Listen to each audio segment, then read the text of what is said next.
আসসালামু আলাইকুম। বাংলাদেশের মুক্তিযুদ্ধ নিয়ে বিগত ২০ বছরের প্রশ্নের আয়োজনে আছেন স্বপ্নের স্কুলের সাথে। কত তারিখে বাংলাদেশের স্বাধীনতা ঘোষণা করা হয়? ২৬শে মার্চ ১৯৭১ সালে। বাংলাদেশের স্বাধীনতার ঘোষক বঙ্গবন্ধু শেখ মুজিবুর রহমান। কোন ভাষায় বঙ্গবন্ধু স্বাধীনতার ঘোষণা দেন? ইংরেজি ভাষায়। বঙ্গবন্ধু ১৯৭১ সালের ২৬শে মার্চ স্বাধীনতার ঘোষণা জারি করেন ওয়্যারলেসের মাধ্যমে। বঙ্গবন্ধু ১৯৭১ সালের ২৬শে মার্চ তৎকালীন কোন সংস্থার ওয়্যারলেসের সহযোগিতা নিয়ে স্বাধীনতা ঘোষণা করেছিলেন? ইস্ট পাকিস্তান রাইফেলসের সহযোগিতা নিয়ে। বঙ্গবন্ধুকে গ্রেপ্তারের জন্য পরিচালিত অপারেশনের নাম অপারেশন বিগ বার্ড। ১৯৭১ সালের কোন তারিখে বাংলাদেশ স্বাধীন হয়? বাংলাদেশ স্বাধীন হয় ২৬শে মার্চ। বাংলাদেশের স্বাধীনতা দিবস ২৬শে মার্চ। বাংলাদেশের জাতীয় দিবস ২৬শে মার্চ। বঙ্গবন্ধুর স্বাধীনতার ঘোষণা ২৬শে মার্চ চট্টগ্রাম বেতার কেন্দ্র থেকে কে প্রথম প্রচার করেন? M A Hannan. তৎকালীন মেজর জিয়াউর রহমান কোন বেতার কেন্দ্র থেকে বাংলাদেশের স্বাধীনতা ঘোষণা করেন? কালুরঘাট বেতার কেন্দ্র, চট্টগ্রাম থেকে। স্বাধীন বাংলা বেতার কেন্দ্র প্রথম কোথায় স্থাপিত হয়েছিল? চট্টগ্রামের কালুরঘাটে। শেখ মুজিবুর রহমানকে বন্দি করে করাচিতে নিয়ে যাওয়া হয় ১৯৭১ সালের কোন তারিখে?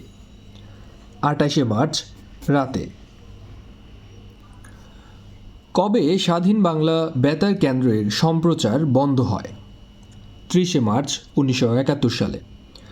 স্বাধীন বাংলা বেতার কেন্দ্র থেকে প্রচারিত চরমপত্র কে পরিচালনা এবং উপস্থাপনা করতেন? এম আর আক্তার মুকুল। চরমপত্র খ্যাত ব্যক্তিত্ব হচ্ছে এম আর আক্তার মুকুল। জল্লাদের দরবার এটি কি? এটি হচ্ছে ইয়াহিয়া খানকে ব্যঙ্গ করে নির্মিত স্বাধীন বাংলা বেতার কেন্দ্রের একটি অনুষ্ঠান। লোকটি এবং তার দল পাকিস্তানের শত্রু। এবার তারা শাস্তি এড়াতে পারবে না। বঙ্গবন্ধু সম্পর্কে এই দম্ভুক্তকারী ব্যক্তি হচ্ছেন জেনারেল ইয়াহিয়া খান। নিচের কোন দুইটি দেশের স্বাধীনতার ঘোষণাপত্র রয়েছে? একমাত্র দুইটি দেশেরই রয়েছে, সেটাই হচ্ছে বাংলাদেশ এবং যুক্তরাষ্ট্র। বাংলাদেশ প্রজাতন্ত্রের ঘোষণা হয়েছিল 10ই এপ্রিল ১৯৭১ সালে, যেই দিনে মুজিবনগর সরকার গঠন করা হয়। কবে আনুষ্ঠানিকভাবে স্বাধীনতার ঘোষণাপত্র জারি করা হয়? 10ই এপ্রিল ১৯৭১ সালে। কবে থেকে বাংলাদেশের স্বাধীনতার ঘোষণাপত্র কার্যকর করা হয়? ১৯৭১ সালের ২৬শে মার্চ। কোথায় থেকে জারিকৃত স্বাধীনতার ঘোষণাপত্রের মাধ্যমে গণপ্রজাতন্ত্রী বাংলাদেশ সরকার গঠন করা হয়? মুজিবনগর থেকে, যেটি মেহেরপুরে অবস্থিত। বাংলাদেশের প্রথম অস্থায়ী সরকার বা মুজিবনগর সরকার গঠিত হয় 10ই এপ্রিল ১৯৭১ সালে। কবে গণপ্রজাতন্ত্রী বাংলাদেশ সরকার আনুষ্ঠানিকভাবে আত্মপ্রকাশ করে? 10ই এপ্রিল ১৯৭১। কবে স্বাধীন বাংলাদেশের প্রথম মন্ত্রিসভা গঠিত হয়? 10ই এপ্রিল ১৯৭১। বাঙালিদের কাছে 10ই এপ্রিল তাৎপর্যপূর্ণ কেন? কারণ এই দিনে মুজিবনগর সরকার গঠিত হয়েছিল। বাংলাদেশের অস্থায়ী সরকার কোথায় গঠিত হয়? অথবা বাংলাদেশের প্রথম সরকার কোথায় গঠিত হয়? মেহেরপুরের মুজিবনগরে। বাংলাদেশের প্রথম অস্থায়ী রাজধানীর নাম মুজিবনগর। মুজিবনগর কোথায় অবস্থিত? এটি মেহেরপুর জেলায় অবস্থিত। ১৯৭১ সালে কোন নামের নামকরণ মুজিবনগর করা হয়? বা মুজিবনগরের পূর্ব নাম কী ছিল? পূর্ব নাম ছিল বৈদ্যনাথতলা। বর্তমান মুজিবনগরের পূর্ব নাম ভবের পাড়া। মুক্তিযুদ্ধকালে কত তারিখে কলকাতার ৮ নং থিয়েটার রোডে বাংলাদেশ বাহিনী গঠন করা হয়? বাংলাদেশ বাহিনী গঠন করা হয় ১২ই এপ্রিল ১৯৭১ সালে। কত সালে বাংলাদেশের প্রথম অস্থায়ী সরকার শপথ নেয়? অস্থায়ী সরকার শপথ নেয় ১৯৭১ সালের ১৭ই এপ্রিল। কবে মুজিবনগর দিবস পালন করা হয়? মুজিবনগর দিবস পালন করা হয় প্রতি বছর ১৭ই এপ্রিল।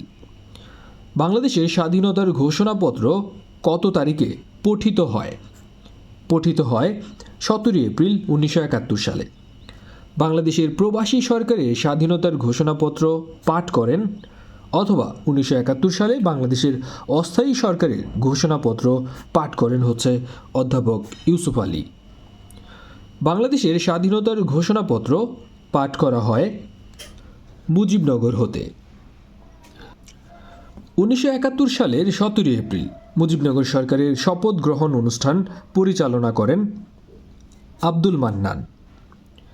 মুক্তিযুদ্ধ চলাকালীন সময়ে বাংলাদেশের অস্থায়ী সরকারের বা অস্থায়ী সচিবালয় বা সদর দপ্তর কোথায় ছিল? ছিল কলকাতার 8 নং থিয়েটার রোডে। মুজিবনগর কোন পদ্ধতির সরকার গঠিত হয়? মুজিবনগরের যে সরকার ব্যবস্থা ছিল সেটি ছিল রাষ্ট্রপতি শাসিত। কখন বাংলাদেশে প্রথম প্রেসিডেন্ট বা রাষ্ট্রপতি পদ্ধতির সরকার গঠিত হয়? 1971 সালে।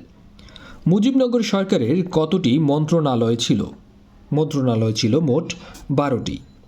মুজিবনগর সরকারের মন্ত্রিসভায় সদস্য কতজন ছিলেন? সদস্য ছিলেন মোট 6 জন।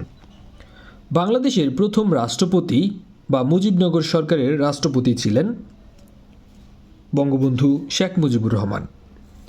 বাংলাদেশের প্রথম অস্থায়ী প্রেসিডেন্ট অথবা মুজিবনগর সরকারের অস্থায়ী প্রেসিডেন্ট বা রাষ্ট্রপতি ছিলেন সৈয়দ নজরুল ইসলাম। বাংলাদেশের প্রথম প্রধানমন্ত্রী এবং প্রতিরক্ষা মন্ত্রী ছিলেন তাজউদ্দিন আহমেদ। মুজিবনগর সরকারের তথ্য ও পরিকল্পনা মন্ত্রী ছিলেন অথবা মুজিবনগর সরকারের শিক্ষা স্বাস্থ্য মন্ত্রী ছিলেন অথবা মুজিবনগর সরকারের অর্থনীতি বিষয়ক এবং পরিকল্পনা বিভাগের দায়িত্বে ছিলেন তাজউদ্দিন আহমেদ। এই প্রশ্নটি খুবই গুরুত্বপূর্ণ, ইভেন 43তম বিসিএসও এসেছে। মুজিবনগর সরকারের অর্থমন্ত্রী ছিলেন অথবা শিল্প ও বাণিজ্য মন্ত্রী ছিলেন এম মনসুর আলী। এখানে একটু খেয়াল করুন, মুজিবনগর সরকারের অর্থমন্ত্রী কিন্তু এম মনসুর আলী, কিন্তু এখানে দেখেন তথ্য পরিকল্পনা এবং অর্থনীতি বিষয়ক ও পরিকল্পনা বিভাগের দায়িত্বে ছিলেন কিন্তু তাজউদ্দিন আহমেদ। মুজিবনগর সরকারের স্বরাষ্ট্রমন্ত্রী বা কৃষিমন্ত্রী ছিলেন এএইচএম কামরুজ্জামান। মুজিবনগর সরকারের ত্রাণ ও পুনর্বাসন মন্ত্রী ছিলেন এএইচএম কামরুজ্জামান। বাংলাদেশের প্রথম আইনমন্ত্রী ছিলেন মুস্তাক আহমেদ। বাংলাদেশের অস্থায়ী সরকারের পররাষ্ট্রমন্ত্রী ছিলেন খন্দকার মোস্তাক আহমেদ। মুজিবনগর সরকারের ক্যাবিনেট সেক্রেটারি বা মন্ত্রী পরিষদ সচিব ছিলেন এস.টি. ইমাম।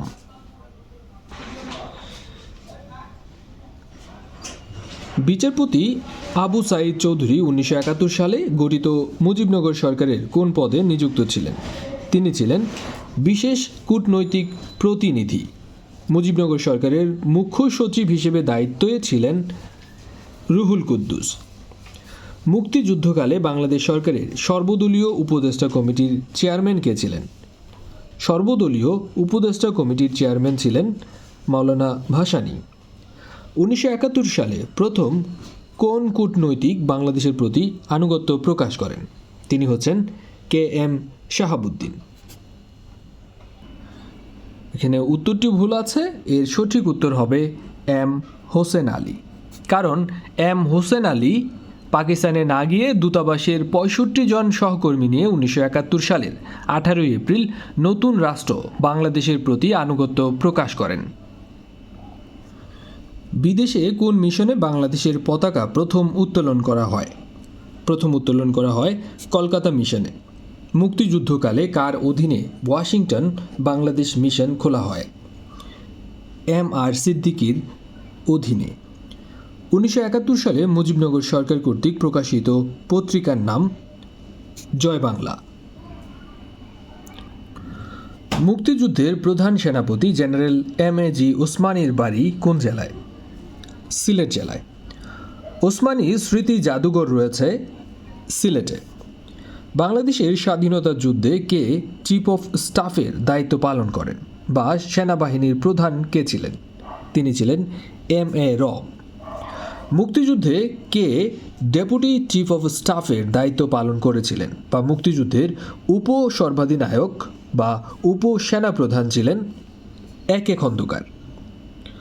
বাংলাদেশ বিমান বাহিনীর প্রথম প্রধান ছিলেন এয়ার ভাইস মার্শাল একে খন্দকার। মুক্তিবাহিনীর ওয়ার স্ট্র্যাটেজি কী নামে পরিচিত ছিল? ওয়ার স্ট্র্যাটেজি ছিল তেলিয়াপাড়া স্ট্র্যাটেজি নামে। 1971 সালে গৃহীত তেলিয়াপাড়া দলিলে যে রণকৌশল অবলম্বন করা হয় সেটির প্রণেতা ছিলেন মুক্তিবাহিনী। মুক্তিযুদ্ধের সময় ব্রিগেড আকারে মোট কয়টি ফোর্স গঠিত হয়েছিল? 3টি ফোর্স। বাংলাদেশের মুক্তিযুদ্ধে জেড ফোর্স ব্রিগেডের প্রধান ছিলেন জিয়াউর রহমান। মুক্তিযুদ্ধের সময় কোন কোন রেজিমেন্টের সমন্বয়ে জেড ফোর্স গঠিত হয়? 1, 3 এবং 8 ইস্ট বেঙ্গল রেজিমেন্টের সমন্বয়ে জেড ফোর্স গঠিত হয়। বাংলাদেশের মুক্তিযুদ্ধে এস ফোর্স ব্রিগেডের প্রধান ছিলেন কে এম শফিউল্লাহ। মুক্তিযুদ্ধের সময় কোন কোন রেজিমেন্টের সমন্বয়ে এস ফোর্স গঠিত হয়েছিল? 2 এবং 11 ইস্ট বেঙ্গল রেজিমেন্টের সমন্বয়ে। মুক্তিযুদ্ধে কে ফোর্সের প্রধান কে ছিলেন? কে ফোর্সের প্রধান ছিলেন খালেদ মোশাররফ। মুক্তিযুদ্ধের সময় কোন কোন রেজিমেন্টের সমন্বয়ে কে ফোর্স গঠিত হয়? কে ফোর্স গঠিত হয় 4, 9 এবং 10 ইস্ট বেঙ্গল রেজিমেন্টের সমন্বয়ে। মুক্তিযুদ্ধকালে বাংলাদেশকে কয়টি সেক্টরে ভাগ করা হয়? 11টি সেক্টরে। মুক্তিযুদ্ধের সময় সমগ্র বাংলাদেশকে কয়টি সাব সেক্টরে বিভক্ত করা হয়? 64টি সাব সেক্টরে। মুক্তিযুদ্ধের সময় 11টি সেক্টরে মোট কতজন সেক্টর কমান্ডার দায়িত্ব পালন করেন? 11টি সেক্টরে মোট 16টি সেক্টর কমান্ডার দায়িত্ব পালন করেন। কোনটি মুক্তিযুদ্ধে 1 নং সেক্টর ছিল? 1 নং সেক্টর ছিল চট্টগ্রাম। মুক্তিযুদ্ধের সময় 2 নং সেক্টরের কমান্ডার ছিলেন মেজর খালেদ মোশাররফ। বাংলাদেশের মুক্তিযুদ্ধের সময় ঢাকা শহর কোন সেক্টরের অধীনে ছিল? 2 নং সেক্টরের অধীনে ছিল। মুক্তিযুদ্ধের সময় কুমিল্লা কোন সেক্টরের অধীনে ছিল? কুমিল্লাও ছিল 2 নং সেক্টরের অধীনে। সেপ্টেম্বর অন যশোর রোড এই কবিতাটি সুরারোপ করেন Allen Ginsberg. September on Jessore road কবিতাটি রচয়িতা অ্যালেন গিন্সবার্গ কোন দেশের নাগরিক? তিনি যুক্তরাষ্ট্রের নাগরিক। 1971 সালে মুক্তিযুদ্ধ চলাকালীন কনসার্ট ফর বাংলাদেশ এটি অনুষ্ঠিত হয় ম্যাডিসন স্কয়ার গার্ডেনে। 1971 সালের 1 আগস্ট কনসার্ট ফর বাংলাদেশ এটি অনুষ্ঠিত হয়েছিল নিউ ইয়র্ক শহরে। 1971 সালের কনসার্ট ফর বাংলাদেশের প্রধান শিল্পী ছিলেন জর্জ হ্যারিসন। মুক্তিযুদ্ধের পক্ষে সঙ্গীত পরিবেশনের মাধ্যমে কোন পাশ্চাত্য শিল্পী বিশেষ ভূমিকা রেখেছিলেন? George Harrison. নিউ ইয়র্কের ম্যাডিসন স্কয়ার গার্ডেনের কনসার্টের মাধ্যমে বাংলাদেশের মুক্তিযুদ্ধের জন্য অর্থ সংগ্রহ করেছিলেন জর্জ হ্যারিসন। জর্জ হ্যারিসন কোন দেশের নাগরিক? তিনি যুক্তরাজ্যের নাগরিক। জর্জ হ্যারিসন কোন বাদক দলের সদস্য ছিলেন? তিনি ছিলেন বিটলসের সদস্য। 1971 সালে জর্জ হ্যারিসন কার আহ্বানে বাংলাদেশের কনসার্টে যোগ দেন? রবি শঙ্করের আহ্বানে। রবি শঙ্কর একজন বিখ্যাত সেতার বাদক। বব ডিলানের অংশগ্রহণে 1971 সালের কত তারিখে দ্য কনসার্ট ফর বাংলাদেশ অনুষ্ঠিত হয়? 1 আগস্ট। উল্লেখ্য 2016 সালে বব ডিলান সাহিত্যে নোবেল পুরস্কার পান। বাংলাদেশকে প্রথম স্বীকৃতি দানকারী দেশ ভুটান। ভুটান কত তারিখে বাংলাদেশকে স্বীকৃতি প্রদান করে? 6 ডিসেম্বর 1971 সালে। বাংলাদেশকে স্বাধীন দেশ হিসেবে স্বীকৃতি দানকারী দ্বিতীয় দেশের নাম ভারত। ভারত বাংলাদেশকে স্বীকৃতি প্রদান করে 6 ডিসেম্বর 1971 সালে, অর্থাৎ ভুটান এবং ভারত একই দিনে স্বীকৃতি প্রদান করে। বাংলাদেশকে স্বীকৃতি প্রদানকারী প্রথম ওশেনিয়ার দেশ টোঙ্গা। বাংলাদেশকে স্বীকৃতি প্রদানকারী প্রথম সমাজতান্ত্রিক দেশ পূর্ব জার্মানি। বাংলাদেশকে স্বীকৃতি প্রদানকারী প্রথম ইউরোপীয় দেশ পূর্ব জার্মানি। বাংলাদেশকে স্বীকৃতি প্রদানকারী প্রথম ইউরোপীয় দেশ, যদি পূর্ব জার্মানি না থাকে সেই ক্ষেত্রে উত্তর হবে পোল্যান্ড। বাংলাদেশকে স্বীকৃতি প্রদানকারী প্রথম আফ্রিকান দেশ সেনেগাল। প্রথম মুসলিম দেশ সেনেগাল। স্বীকৃতি প্রদানকারী প্রথম অনারব মুসলিম দেশ বা প্রথম এশীয় মুসলিম দেশ হচ্ছে মালয়েশিয়া। বাংলাদেশকে স্বীকৃতি দানকারী প্রথম আরব দেশ ইরাক। মধ্যপ্রাচ্যের প্রথম দেশ যা বাংলাদেশকে স্বীকৃতি প্রদান করে তা হচ্ছে ইরাক। প্রথম উপসাগরীয় দেশ হচ্ছে কুয়েত। প্রথম উত্তর আমেরিকার দেশ বার্বাডোস। বাংলাদেশকে স্বীকৃতি প্রদানকারী প্রথম দক্ষিণ আমেরিকার দেশ ভেনেজুয়েলা। কত সালে ফ্রান্স বাংলাদেশকে স্বীকৃতি প্রদান করে? এর আগে একটি প্রশ্ন দেখব। রাশিয়া বাংলাদেশকে স্বীকৃতি প্রদান করে 1972 সালে 26শে জানুয়ারি। ফ্রান্স স্বীকৃতি প্রদান করে 1972 সালে 14ই জানুয়ারি। মার্কিন যুক্তরাষ্ট্র স্বীকৃতি প্রদান করে 1972 সালের 4 এপ্রিল। পাকিস্তান বাংলাদেশকে একটি সার্বভৌম রাষ্ট্র হিসেবে স্বীকৃতি প্রদান করে 21শে ফেব্রুয়ারি 1974 সালে। চীন বাংলাদেশকে স্বীকৃতি প্রদান করে 31শে আগস্ট 1975 সালে। মুক্তিযুদ্ধের পর ভারত পাকিস্তানের মধ্যে কোন চুক্তি স্বাক্ষরিত হয়? সিমলা চুক্তি স্বাক্ষরিত হয়। কোন দুইটি দেশের মধ্যে সিমলা চুক্তি স্বাক্ষরিত হয়? ভারত এবং পাকিস্তানের মধ্যে। কোন সালে সিমলা চুক্তি স্বাক্ষরিত হয়? 1972 সালে। ঐতিহাসিক সিমলা চুক্তি স্বাক্ষর করেন ইন্দিরা গান্ধী এবং জুলফিকার আলী ভুট্টো। ধন্যবাদ, এতক্ষণ ছিলেন স্বপ্নের স্কুলের সাথে। আসসালামু আলাইকুম।